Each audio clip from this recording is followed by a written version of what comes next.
بسم اللہ الرحمن الرحیم۔ عزیزان محترم، ہم اس سلسلے کی 19ویں تقریر میں آج آ پہنچے۔ عنوان آپ کے پیش نظر ہے مطالب قرآن کا بیان۔ ان تقاریر میں مسلسل ایک ہی کوشش ہو رہی ہے، اور وہ یہ کہ جس حد تک ممکن ہو سکے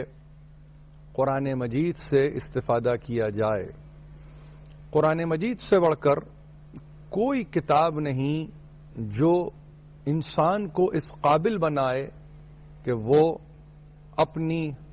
عقل کے سائے میں ترقی کرتا ہوا نتیجے تک پہنچ جائے۔ کل کی تقریر میں نے انتہا میں سورہ یوسف کی ایک آیت کی تلاوت کی تھی، اور وہ محل نظر ہے۔ میں چاہتا یہ ہوں کہ ہمارے سننے والے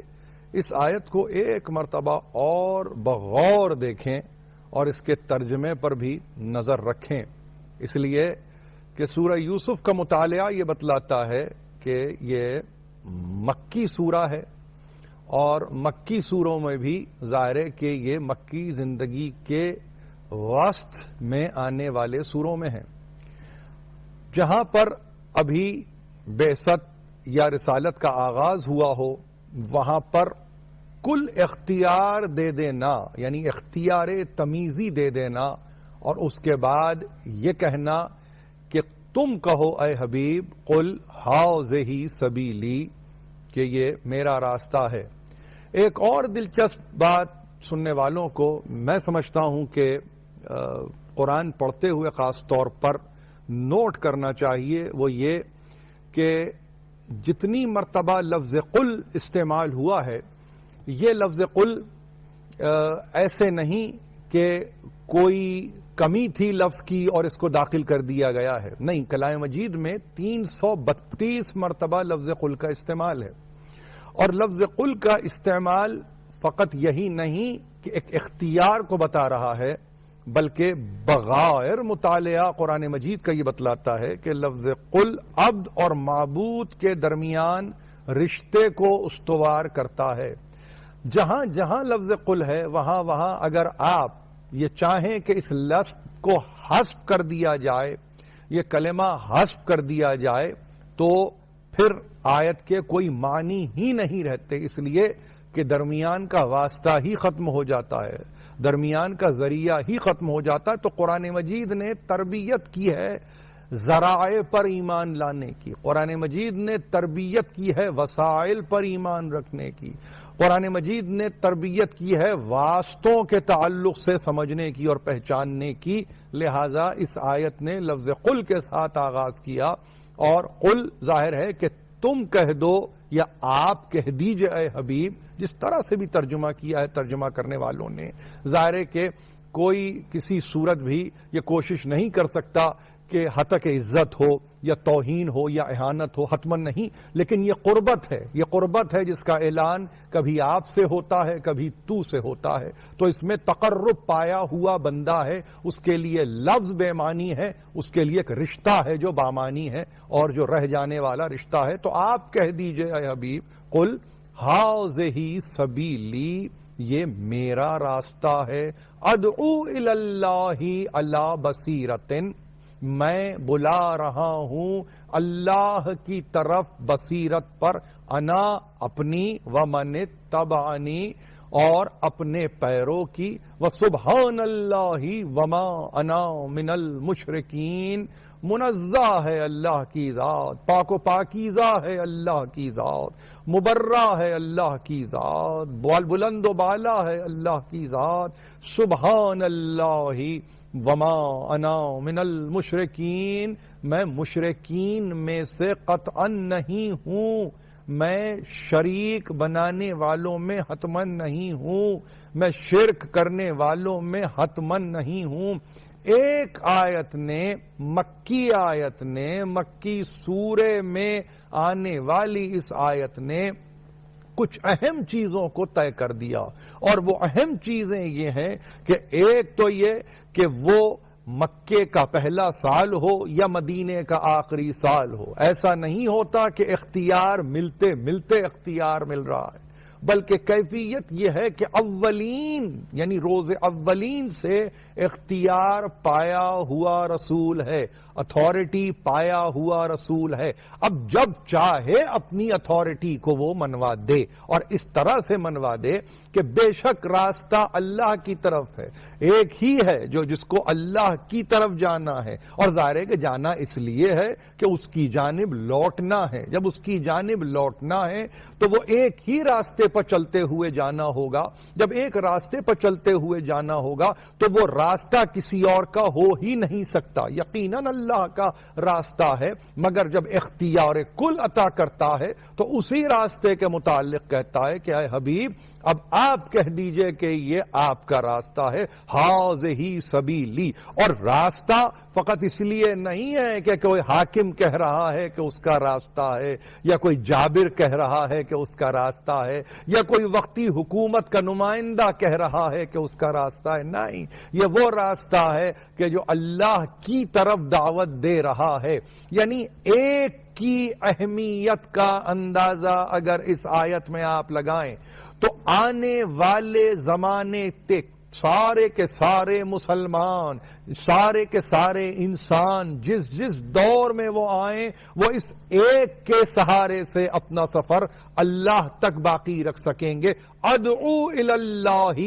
میں دعوت دے رہا ہوں اللہ کی طرف۔ اچھے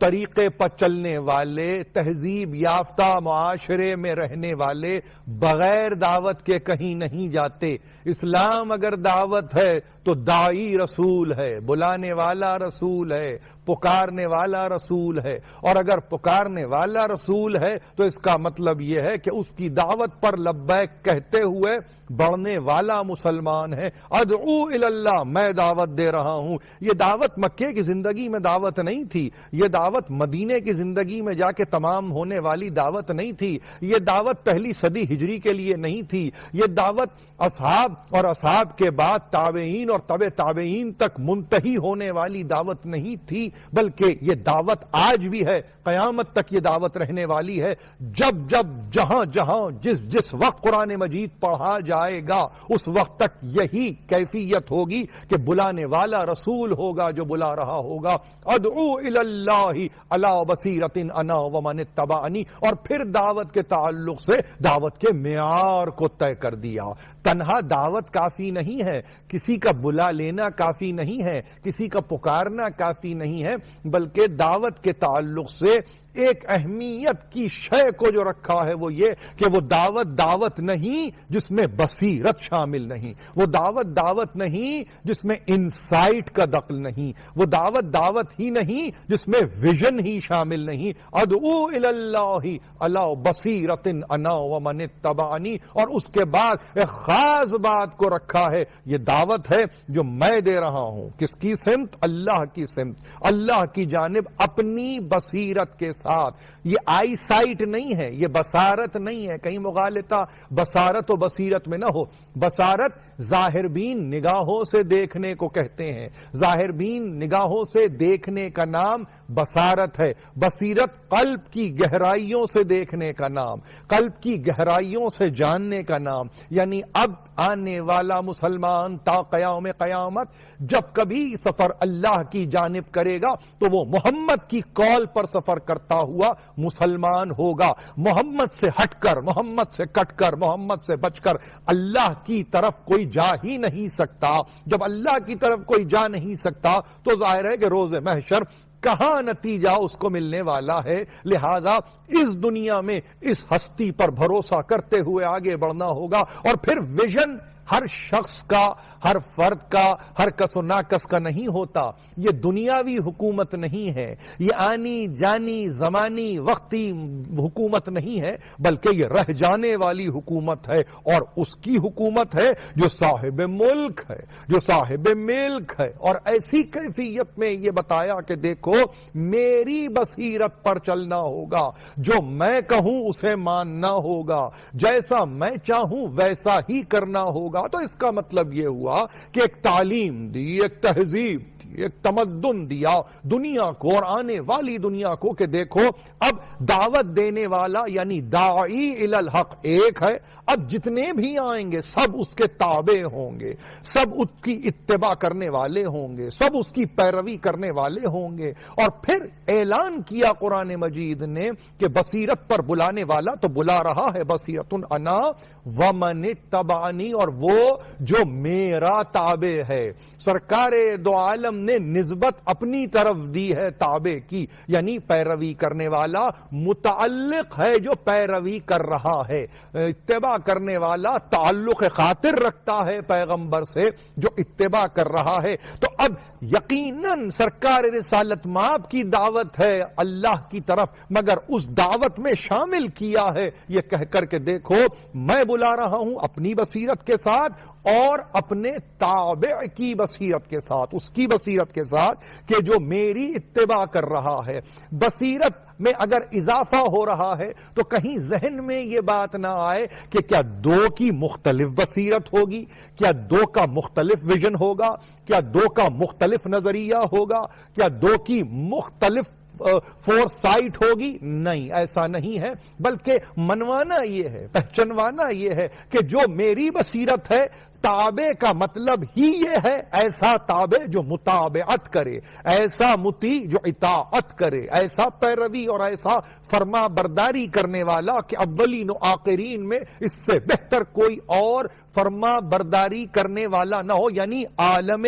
تمثیل، عالم امثال میں وہ مثل کو قائم کر دیا کہ کہا دیکھو اتباع اپنے منزل کمال پر جب آ جائے تو پھر وہ اتباع خود بصیرت کی حامل ہو جاتی ہے۔ اگر اتباع منزل کمال پر آ جائے تو پھر اس کا مطلب یہ ہوا اس کا ویژن بھی ایک ویژن ہوتا ہے، مگر اس کا ویژن رسول اکرم کے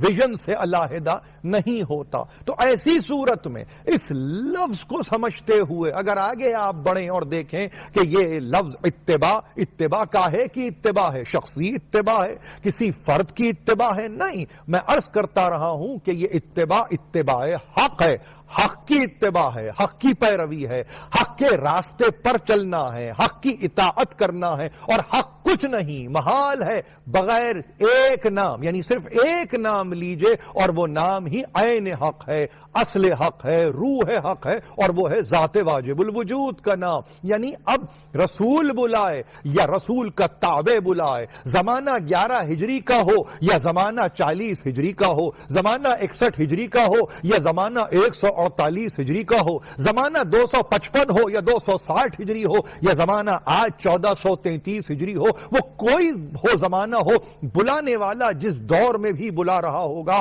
وہ اس بنیاد پر بلا رہا ہوگا کہ وہ اس کی ذاتی رائے نہ ذاتی قول ہوگی بلکہ وہ ویژن ہوگا، اور وہ ویژن کہ جو نسلاً بعد نسل منتقل ہوتا رہا ہے، یعنی تابع اور پھر تابع کی نسل، اولاد در اولاد اس ویژن کو منتقل ہونا ہے۔ ہر دور میں کھڑا ہونے والا ہر شخص کھڑے ہو کر یہ نہیں کہہ سکتا کہ میں بلا رہا ہوں، میں پکار رہا ہوں، میں دعوت دے رہا ہوں، ناممکنات میں ہے۔ ایک رسول اور اس کا انتہائی اطاعت گزار، انتہائی فرما بردار ایک تابع، جس کا قرآن مجید نے تذکرہ کیا کہ تم بلاتے ہو ظاہر ہے کہ اپنی بصیرت کے ساتھ، اور پھر کہو کہ میں اپنے تابع کی بصیرت کے ساتھ بلا رہا ہوں۔ وَسُبْحَانَ اللَّهِ وَمَا أَنَا مِنَ الْمُشْرِكِينَ۔ آیت جہاں ختم ہو رہی ہے علماء تفسیر نے کہا ہمیشہ نظر رکھیے آیت کے اختتامی کلمات پر، پاک و پاکیزہ ہے اللہ کی ذات، مبرہ ہے، منزہ ہے،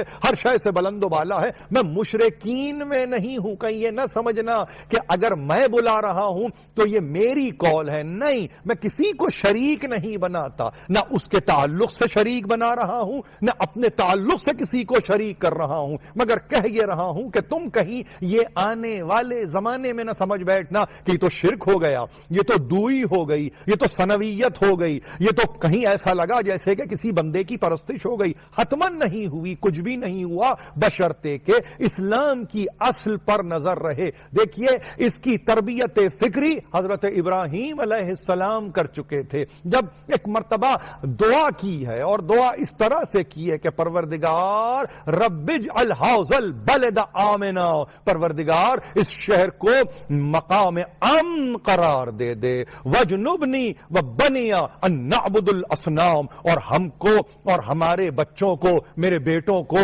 میری اولاد کو بچا لے، بت پرستی سے بچا لے۔ رب انہن اضللن کثیرا، پروردگار یہ بتوں نے بہت سو کو بہکایا ہے۔ کس میں؟ کثیرم من الناس، انسانوں کے ایک بہت بڑے طبقے کو بہکانے والا ہے بت کا کام بہکانا ہے، صنم کا کام بہکانا ہے۔ پروردگار ان بتوں سے میری اولاد کو دور رکھ۔ اور اس کے بعد وہ تاریخی کلام ہے جو قرآن مجید نے محفوظ کیا، فمن تبعنی فإنہ منی ومن عصانی فإنک غفور الرحیم۔ ابراہیم نے کہا پروردگار اب جو میری اتباع کرے وہ مجھ سے ہے، اور جو میری معصیت کرے تو بے شک تو غفور بھی ہے، رحیم بھی ہے، تو معاف کرنے والا بھی ہے، رحم کھانے والا بھی ہے۔ ایک اصول دیا ابراہیم نے، اصول اور پرنسپل کیا ہے؟ دعا ابراہیم کریں گے، اولاد کے لیے دعا کریں گے، صنم پرستی سے بچانے کے تعلق سے دعا کریں گے، اور دعا کرتے ہوئے اب یہ اعلان کریں گے کہ جو اس صنم سے بچ جائے، جو بت پرستی سے بچ جائے، اس کا مطلب وہ میری اتباع کر رہا ہے۔ فمن تبعنی فإنہ منی، اب جو میری اتباع کرے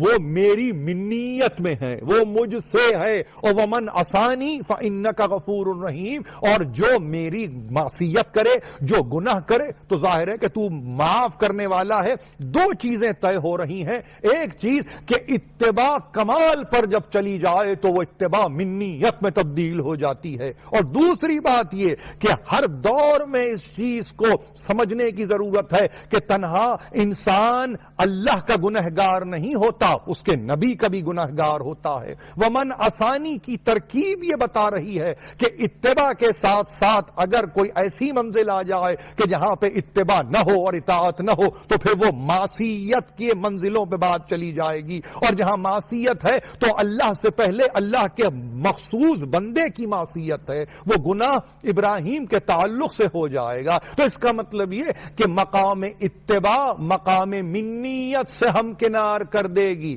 اب یہ مقام منیت کسی سے خامخواہ کی دوستی کا نتیجہ نہیں ہے، کسی سے خاص رشتے کا نتیجہ نہیں ہے، کسی سے خاص تعلق کا نتیجہ نہیں ہے، بلکہ اس کا مطلب از روح قرآن ایک ہی ہے، اور وہ یہ ہے کہ منیت نتیجہ اتباع ہے، اتباع نتیجہ حق ہے، حق نتیجہ ہدایت ہے، اور ہدایت نتیجہ لطف و کرم خاص ہے، پروردگار علی اعلیٰ ہے۔ ایسی صورت میں کسی منزل پر اگر کوئی حدیث آپ تک پہنچے اور اس میں کوئی کہنے والا یہ کہے علی منی و انا من ہو تو حیران ہونے کی ضرورت نہیں ہے، حسن منی و انا من ہو حیران ہونے کی ضرورت نہیں ہے، حسین منی و انا من الحسین ہو تو حیران ہونے کی ضرورت نہیں ہے، اس لیے کہ یہ رشتہ داری کے نتیجے میں اعلان نہیں ہو رہا ہے، اتباع کے نتیجے میں منیت کی منزل پر لایا جا رہا ہے۔ جو جاتے جاتے رخصت ہوتے ہوئے اپنے تمام سننے والوں سے بس یہی گزارش کروں گا کہ پالنے والے انہی دعاؤں کے سہارے کہ جو اتباع کے تعلق سے ہیں، منیت کے تعلق سے ہے، ابراہیم کی دعاؤں کے سہارے مالک ہمارے اعمال کو مقبول فرما، مملکت خداداد پاکستان کی حفاظت فرما، اس مملکت کے حاسدوں کو نیست و نابود کر دے، ملت کو متحد کر، مملکت کو مستحکم کروا، آخر دعوانا ان الحمدللہ رب العالمین۔